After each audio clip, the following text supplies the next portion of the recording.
Back again in C programming. Last session के अंदर हमने फंक्शन की बेसिक डेफिनेशन देखी और कॉल बाय वैल्यू के जो फंक्शंस के तरीके थे वो यहाँ पर देखा, with parameter, without parameter, with local variable, without return type, with return type. तो जहाँ पर मैंने इंटीजर रिटर्न टाइप यूज़ किया वहाँ पर मैं फ्लोट भी कर सकता हूँ, डबल भी कर सकता हूँ, करैक्टर भी कर सकता हूँ, ये तमाम चीज़ें कर सकता हूँ। अंडरस्टूड सी बात है। वो यहाँ पर हमने इंटीजर लिया है और उसके बाद हमने प्रोटोटाइप की भी डेफिनेशन और इसके रोल को भी यहाँ पर डिस्कस किया है। नाउ इस सेशन के अंदर हम देखते हैं कि फंक्शन कॉल बाय रेफरेंस क्या चीज़ है। ठीक है, कॉल बाय रेफरेंस को आसान लफ्ज़ों में समझने का तरीका ये है कि जहाँ पर नंबर ऑफ पैरामीटर आपका एक सिंपल वेरिएबल नहीं बल्कि एक पॉइंटर बन जाता है। जहाँ पर नंबर ऑफ पैरामीटर क्या होते हैं, पॉइंटर होते हैं, तो उस फंक्शन को हम क्या कहते हैं, कॉल बाय रेफरेंस। तो इसकी डेफिनेशन समझते हैं। When we call a function by passing the address of actual parameter, जब हम फंक्शन को कॉल करते हैं passing the address of actual parameter, यानी कि जो उसका एक्चुअल पैरामीटर है उसके रेफरेंस से, then this way of calling the function is known as call by reference. तो इस मेथडोलॉजी को जिसके जरिए से मैंने फंक्शन को कॉल किया है इसको हम कहते हैं कॉल बाय रेफरेंस। ठीक है, in call by reference the operation perform on formal parameters, जो फॉर्मल पैरामीटर्स हैं फंक्शन के, affect the value of actual parameter, उसके जरिए से जो एक्चुअल पैरामीटर होता है उस पर उसका इफेक्ट आता है। ये कैसे आएगा, जब हम प्रैक्टिकल करेंगे तो हमें बात समझ में आएगी कि एक सिंपल फंक्शन नीचे मैंने बनाया है, जब मैं उसे कॉल कर रहा हूँ तो उसमें जो नंबर ऑफ पैरामीटर दे रहा हूँ तो उसमें उसका क्या इफेक्ट आ रहा है। ठीक है, लेकिन जो अभी हमने कॉल बाय वैल्यू देखा था उसमें कोई इफेक्ट नहीं था। इंटीजर ए इंटीजर बी दोनों की जगह दो वैल्यू लिखी, उनका सम प्रिंट हो गया, तो इफेक्ट तो नहीं आया ना, वो तो उसका आउटपुट आ रहा है सिर्फ। लेकिन यहाँ पर उसका इफेक्ट होगा, कैसे होगा देखते हैं अभी हम। Affect the value of actual parameter because all the operation perform on the value store in the address of actual parameter, क्योंकि वहाँ पर actual parameter में उसका एड्रेस स्टोर हो रहा था और हमें पता है कि पॉइंटर हम यूज ही इसलिए करते हैं कि किसी दूसरे वेरिएबल की वैल्यू का एड्रेस स्टोर हो। In may sound confusing, first the following example would clear your doubts. यानी अभी जो हमारे पास ये जो इसका साउंड है, यानी जो इसकी डेफिनेशन है वो काफ़ी क्रिटिकल मालूम हो रही है कि ये किस तरह से चीज़ें हैंडल होंगी, लेकिन जो अब एग्जाम्पल हम करेंगे उससे ये डाउट हमारा मजीद क्लियर हो जाएगा। Let's see. तो इस पेज पर हम काम कर रहे थे, मैं एक सेपरेट पेज बना लेता हूँ।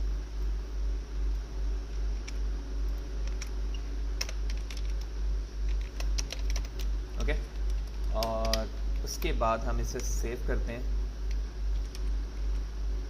FUN के नाम से। ठीक है,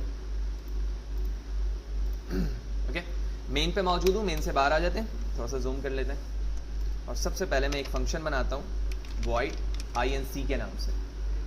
ठीक है, आप किसी भी नाम से फंक्शन बना लें और उसके बाद मैं एक पॉइंटर डिफाइन कर रहा हूँ जिसका नाम मैं नाम रख रहा हूँ इंटीजर स्टैरिक ऑफ PTR, यानी पॉइंटर। आप PTR की जगह कोई और वेरिएबल भी लिख सकते हैं, कोई इशू नहीं है। इसके बाद मैंने इसकी बॉडी पे कहा कि जो हमारा PTR है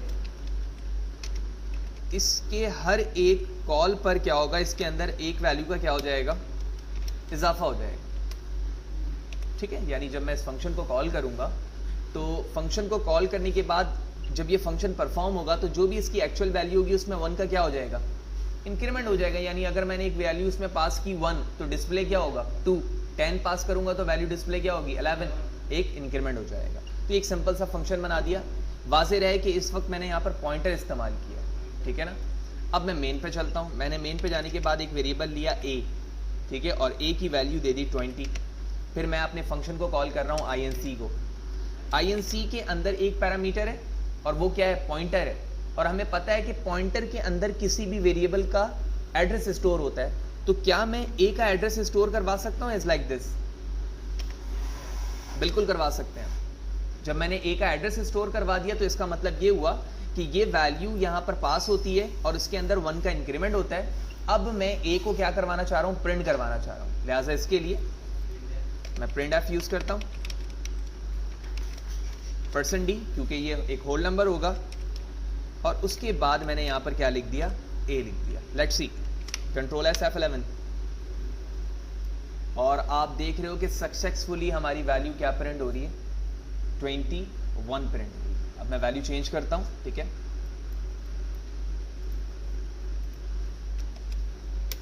22, control S, answer will be 23 and it's successfully print. तो कॉल बाय रेफरेंस में क्या है कि हम एक एक्चुअल पैरामीटर को रेफरेंस पैरामीटर से क्या कर रहे हैं, एक्सचेंज कर रहे हैं, ठीक है ना। ये एक्चुअल पैरामीटर था, हमने इस एक्चुअल पैरामीटर को क्या किया, दूसरे पैरामीटर से एक्सचेंज करवाया, और उसके बाद इस पैरामीटर की वैल्यू इसमें चली गई और इसमें क्या हो गया, इंक्रीमेंट हो गया 1 का, और उसके बाद मैंने इसकी वैल्यू को यहाँ पर डिस्प्ले करवा दिया। ये सबसे एक बेसिक डेफिनेशन थी कॉल बाय रेफरेंस की, जिसके ज़रिए से हमने क्या किया, एक पॉइंटर को यूज़ करते हुए एक एक्चुअल वैल्यू के एड्रेस को उसमें स्टोर करवाया, और उसके बाद जो भी बॉडी के अंदर चीज़ें एग्जीक्यूट हो रही थी वो उसमें इंप्लीमेंट हुई, और उसके बाद उसकी वैल्यू प्रिंट हो गई। ओके, तो एक दूसरी एग्जाम्पल कॉल बाय रेफरेंस पे यहाँ पर हम इंप्लीमेंट करते हैं। ऑल्दो हमने बेसिक एग्जाम्पल में अभी हमने एक इंक्रीमेंट का फंक्शन बनाकर परफॉर्म किया था, लिहाजा मैं इस फंक्शन को इस वक्त यहाँ से हटा रहा हूँ ताकि दूसरी चीज़ जो हम एडिशनल यहाँ पर करने वाले हैं वो हमें आसानी के साथ समझ में आए। ऑल्दो तमाम कोड्स जो है आपको या वीडियो मेरे यूट्यूब के चैनल पे भी मिल जाएंगी और मेरे ब्लॉग पे भी मिल जाएगा, ठीक है ना। ये यूट्यूब चैनल है हमारा Fahad Hussain free computer education, और यहाँ पर आप देख रहे हैं फर्स्ट सी प्रोग्रामिंग ट्यूटोरियल है। यहाँ से आपको तमाम वीडियोज़ मिलेंगी। जबकि आप मेरे ब्लॉग पर आओगे तो fahadhusaincs.blogspot.com, ठीक है, और यहाँ पर आप देख रहे हो कि ये लिखा हुआ है सी लैंग्वेज ट्यूटोरियल, और यहाँ पर जब आप आओगे तो तमाम कोड यहाँ से आप कॉपी पेस्ट ईजिली कर सकते हो। तो जितने भी ट्यूटोरियल्स हैं उन तमाम के कोड यहाँ पर मेंशन है, आप ईजिली उससे कॉपी पेस्ट कर सकते हैं। ओके, तो दूसरी एग्जांपल की तरफ चलते हैं। तो दूसरी एग्जांपल में हम क्या कर रहे हैं कि मैं प्रीवियस वाले कोड को यहाँ से हटा देता हूँ। सबसे पहले मैंने एक स्वाइप नम के नाम से एक फंक्शन बनाया, जैसे थोड़ी देर पहले हमने क्या किया था, INC के नाम से एक फंक्शन बनाया था। इसके अंदर मैं 2 पॉइंटर इस्तेमाल कर रहा हूँ। फर्स्ट का नाम है स्टैटिक var1, सेकंड का नाम है स्टैटिक var2। तो पॉइंटर जब भी हम इनिशियलाइज करते हैं स्टैटिक के ऑपरेटर के साथ करते हैं। तो अब मैंने एक नॉन पैरामीटर यहाँ पे यानी नॉन पॉइंटर वैल्यू ली है, ठीक है, जो पॉइंटर नहीं है, और इसके अंदर फर्स्ट पॉइंटर को स्टोर करवाया, ठीक है। फिर दोबारा से इसी पॉइंटर को यूज करते हुए दूसरे पॉइंटर को इसके अंदर स्टोर करवा दिया। स्वाइप का मतलब ये होता है कि पहली वैल्यू दूसरे में चले जाए और दूसरी वैल्यू पहली में आ जाए, यानी 2 अलग अलग टेक्स्ट बॉक्सेस हैं। फॉर एग्जांपल मेरे पास मैंने लिखा ऊपर 10, नीचे लिखा 20 और बटन क्लिक किया तो 20 की जगह 10 आ गया और 10 की जगह क्या आ जाएगा, 20 आ जाएगा। तो इस मेथड को हम क्या कहते हैं, स्वाइप, रिप्लेस होना एक जगह से दूसरी जगह। तो यही काम मैं कर रहा हूं कि var1 के अंदर var2 की वैल्यू स्टोर करवा दी, और फिर पहले var1 के अंदर temp num था, अब मैं क्या कर रहा हूं, var2 के अंदर temp num को लेकर आ रहा हूं, रिप्लेस कर रहा हूं एक दूसरे से, ठीक है। ये तमाम काम किसके अंदर हो रहा है, फंक्शन के अंदर हो रहा है। ये काम करने के बाद मैं इनकी वैल्यू 2 सिंपल वेरिएबल से एक्सचेंज करा रहा हूं। मैंने 2 वेरिएबल लिए हैं, num1 num2, ये मेन के अंदर काम कर रहा हूं। प्रिंट करवाया बिफोर स्वाइपिंग, और स्वाइप करने के लिए मैं क्या कर रहा हूं, num1 की पहले वैल्यू प्रिंट करवाई, num2 की तो यकीनी तौर पे 35 और 45 वैल्यू प्रिंट हो जानी चाहिए यहाँ पर, सिंपल, ठीक है। उसके बाद मैंने अपने स्वाइप num वाले फंक्शन को कॉल किया, और जहां पर 2 पैरामीटर्स हमारे पॉइंटर के थे, दोनों वेरिएबल के रेफरेंस को यहाँ पर लिख दिया एम्परसेंड के साथ।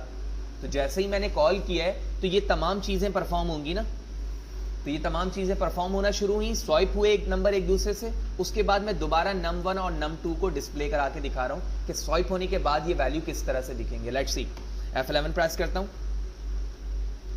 तो सबसे पहले आप देख रहे हो लिखा आ रहा है 35 और 45, और बिल्कुल ऐसा ही है, num1 की वैल्यू 35 है और num2 की वैल्यू 45 है। फिर ये स्वाइप हुआ, तो स्वाइप होने के बाद आप देख रहे हो 35 की जगह क्या आ चुका है, 45 आ चुका है, और 45 की जगह क्या आ चुका है, 35 आ चुका है। तो कॉल बाय रेफरेंस यानी किसी वेरिएबल के रेफरेंस को यूज करते हुए मैं उसके एक्चुअल वैल्यू को क्या कर रहा हूं, चेंज कर रहा हूं या फिर एक्सचेंज कर रहा हूं, ठीक है। तो ये हमारा सेशन यहाँ पर फंक्शन का एंड होता है, जहां पर हमने यूजर डिफाइंड फंक्शंस को देखा दोनों वीडियो सेशंस के अंदर। फर्स्ट में हमने एक सिंपल देखा था जहां पर कॉल बाय वैल्यू थी, और सेकंड पे हमने देखा कॉल बाय रेफरेंस, यानी जिस फंक्शन के पैरामीटर के अंदर आप क्या यूज कर रहे होते हैं, पॉइंटर यूज कर रहे होते हैं, और पॉइंटर को यूज करते हुए हमने स्वाइप के यहाँ पर फंक्शन को परफॉर्म करवाया, और उससे पहले एक इंक्रीमेंट ऑपरेटर को यूज करते हुए हम देख रहे थे कि एक पॉइंटर को यूज करते हुए हम मेन के अंदर एक नॉन पॉइंटर वेरिएबल को किस तरह एज अ रेफरेंस इस्तेमाल करके अपने टास्क को अचीव कर सकते हैं।